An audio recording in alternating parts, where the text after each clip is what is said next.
ফজরের কতক্ষণ আগে তাহাজ্জুদ আদায় করা যাবে? ঘুমানোর আগে অনেক সময় অজু থাকে না, তখন কি আয়াতুল কুরসি পড়া যাবে? আমার পিরিয়ড থাকা অবস্থায় আগদ হয়েছে, অজু করতে বলেছেন হুজুর, এতে বিয়ে সম্পূর্ণ হলো? আমি স্বাক্ষর দিয়েছি, বগলে আতর ব্যবহার করা যাবে কিনা? স্ত্রী নামাজ পড়ে না, নামাজের জন্য বললেও পড়ে না, এতে আমার কোনো সমস্যা হবে কিনা? আমার মা আমাকে কথায় কথায় অভিশাপ দেয়, আমার বড় ভাইয়ের প্রবঞ্চনায় পড়ে, আমি সালাম দিলেও আমাকে গালি দেয়, অভিশাপ দেয়, আমি মানসিকভাবে ভেঙে পড়ছি, আমার করণীয় কি? আমার মন মেজাজ সব সময় কেমন যেন খিটখিট হয়ে থাকে, মাঝে মাঝে মানুষের সাথে ভালো কথাও ভালো লাগে না, কি করব? ঘরে অনেক কিছুতেই ছবি থাকে, যেমন বই, পত্রিকা, ম্যাগাজিন, সেক্ষেত্রে কি ওই রুমে নামাজ হবে? তাছাড়া বাচ্চাদের বিভিন্ন খেলনাও থাকে। আমার বাবার কবরের উপর কয়েকটি কবর হয়েছে, আমি কি সে কবর জিয়ারত করতে পারবো? শ্বশুর কিছু দিতে চাইলে নেওয়া যাবে কিনা? চলুন তাহলে আমরা প্রশ্নোত্তরের মূল পর্বে প্রবেশ করি। মেহেদী হাসান নাহিদ লিখেছেন, বগলে আতর ব্যবহার করা যাবে কিনা?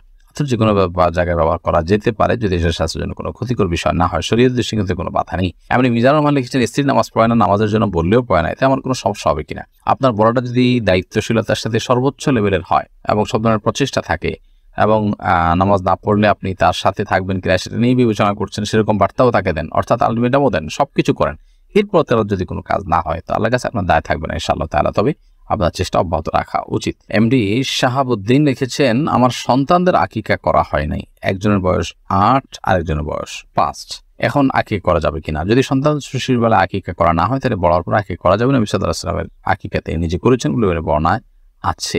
এছাড়া ফুকাহা কেরামেরও সম্পর্কে স্পষ্ট ফতোয়া রয়েছে যে কারো যদি ছোটবেলায় আকিকা দেওয়া না হয়, জীবনের অন্য কোনো পর্যায়ে যখন আকিকা দেওয়ার তৌফিক হবে বা সুযোগ হবে তখন তারা আকিকা দিতে পারবেন, যদিও সময়ের মধ্যে দেওয়াটাই উত্তম এবং সুন্নাহ। 7 দিন না পারলে 14 দিন, না হলে 21 নম্বর দিন, কোনো কারণ সেগুলো মিস হয়ে গেলে পরে দিলে আদায় হবে। রাহাতুল ইসলাম সোহেল লিখেছেন, আমরা যখন নামাজের নিয়ত করে ফিরি এবং কাতারে সামিল হয়ে যায়, পরবর্তীতে সামনের জায়গা খালি হলেও ওই জায়গা পূর্ণ করার জন্য নিয়ত রেখেই সামনের কাতারে চলে যাওয়া যাবে কিনা? যাবে। সোজা যদি হয় তাহলে সেক্ষেত্রে আপনার হাত বাঁধা আছে অবস্থায় সোজা সামনের কাতারে চলে যাবেন, এর কারণে আমাদের কোনো ক্ষতি হবে না। আমরা অনেকে যাই না, যার কারণে দেখা যায় ওই জায়গাটা খালি আছে, এমনকি পাশে কেউ ছিলেন, তিনি হয়তো উযু ভেঙে গেছে চলে গেছেন বা কোনো কারণে গ্যাপ তৈরি হয়েছে, আমরা এই গ্যাপটা পর্যন্ত অনেকে পূরণ করি না, অথচ আমাদের মধ্যে এই গ্যাপটা পূরণ করতে কোনো অসুবিধা নেই, আমাদের কোনো অসুবিধা হবে না, মানুষেরই করা উচিত। জুবেল আহমদ আব্দুল লিখেছেন, আমার বাবার কবরের উপর কয়েকটি কবর হয়েছে, আমি কি সেই কবর জিয়ারত করতে পারবো? অবশ্যই আপনি করতে পারবেন।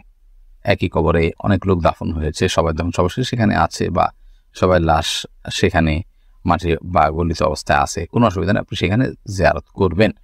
আপনার বাবার কবরে, একই কবরে যদি অন্যদেরকেও কবর দেওয়া হয়, তারপর আপনার বাবার যদি আপনার কবর সেখান থেকে তুলে নিয়ে আনা হয়, বরং ওখানে উপরে আরেকটা কবর দেওয়া হয়, যেমন ঢাকার অনেক কবরস্থানে আছে যে নির্দিষ্ট সময়ের পর সেখানে আরেকটা কবর দেওয়া হয় কবরের উপরে, তো এর কারণে আপনি সেখানে জিয়ারত করতে কোনো অসুবিধা নেই। আরিফ হাসান লিখেছেন, শ্বশুর কিছু দিতে চাইলে নেওয়া যাবে কিনা?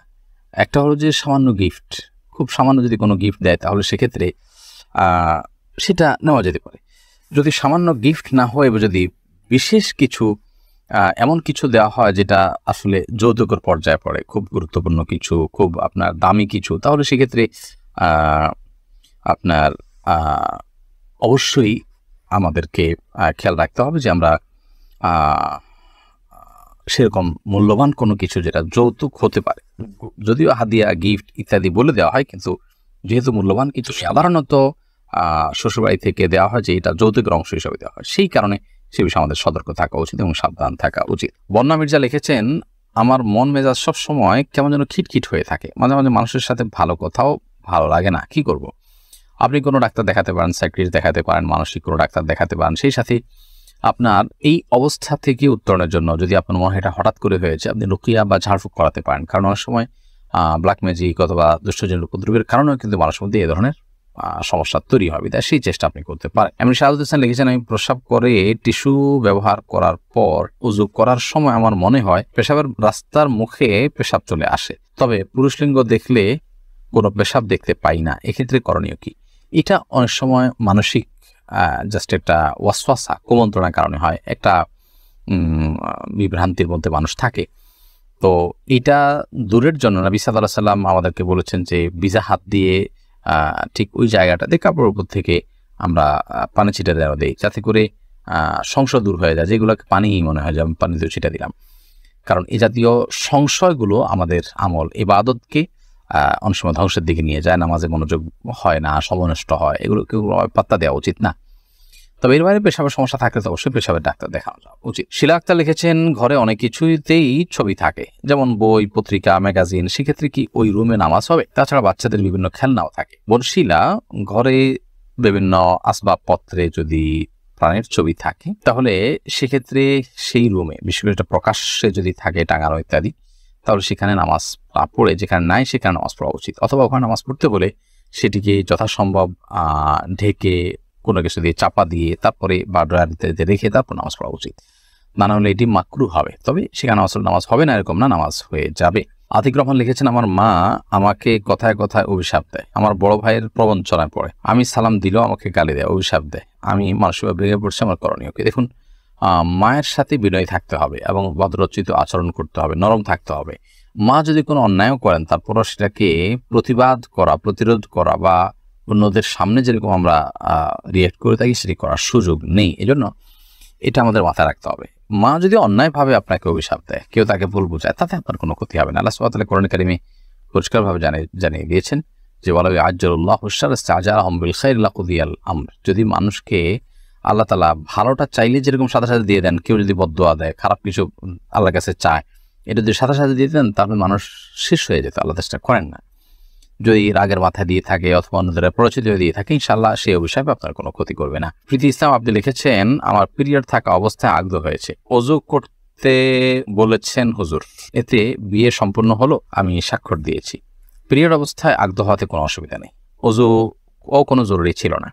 আপনি প্রস্তাবে সম্মত হয়েছেন অথবা প্রস্তাব দিয়েছেন, সে পাত্রপক্ষ সম্মত হয়েছে, অথবা প্রস্তাবের কথা লেখা আছে সেখানে আমি প্রস্তাব দিচ্ছি অথবা আমি কবুল করলাম এই কথা লেখা আছে সেখানে আপনি স্বাক্ষর করেছেন, এরকম প্রক্রিয়াতে বিয়ে হয়ে যাবে।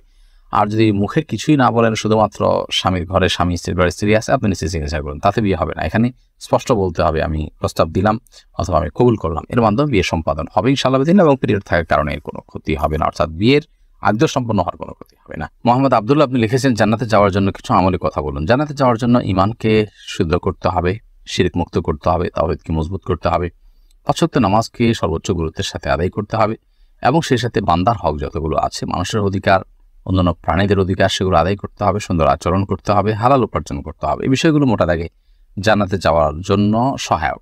এর বাইরে বেশ কিছু আমল আছে যে আমলগুলোর বিনিময়ে নবী সাল্লাল্লাহু আলাইহি ওয়াসাল্লাম জান্নাতে প্রবেশ করবে মানুষ সেই কথা বলেছেন। তো সেরকম আমলগুলো খুঁজে খুঁটে আমল করা উচিত। আব্দুল সাত্তার লিখেছেন, ঘুমানোর আগে অনেক সময় ওযু থাকে না, তখন কি আয়াতুল কুরসি পড়া যাবে?